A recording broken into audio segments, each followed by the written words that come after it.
want to talk to you today about the commitment we've made to our citizens. And this was brought home to me in such a powerful way. Last week I was in the Colorado State Veterans Home over in Rifle.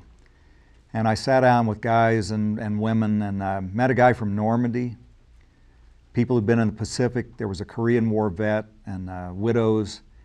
As I sat and talked to them and listened to them, you could see the fear in their eyes about what's going to happen to the commitment we've made to them, the commitments of Social Security and Medicare. And I am determined we need to abide by those commitments. And I'm going to fight to make sure we maintain those commitments and we sustain that, and we never leave people who've depended on that in a position where they have no other source of income and no other source of care. But I think the other thing we have to talk about is that those systems are not sustainable over the long term. And we are going to have to face the reality that we can no longer bring people into that system over the longer term. We have an unfunded liability in those programs already approaching $50 trillion. And the greatest threat to our national security right now is our debt. And we need to be imaginative, we need to be realistic, and we need to be understanding of the need to remake these systems. So what we're going to have to do is, I think, pick an age.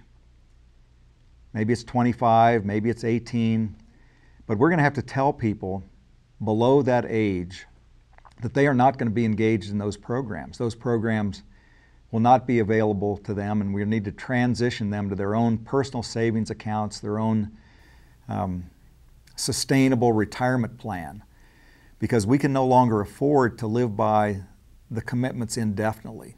So we've got two groups of people here we have to appreciate. One is the people who've worked their whole life or major portions of their life.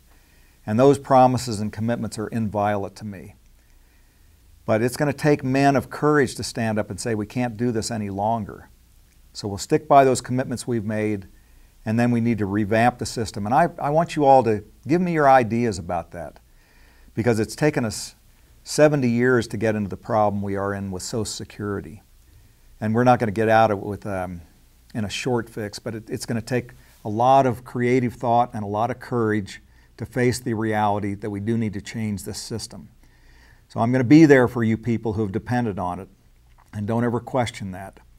But I'm also going to be there for with my understanding and my determination that we've got to get our budget under control and that we can solve this problem. So please, if you have ideas about this, be in touch with me. Go to my website, McConnellforcongress.com, and let's get together and fix this problem. Thank you very much.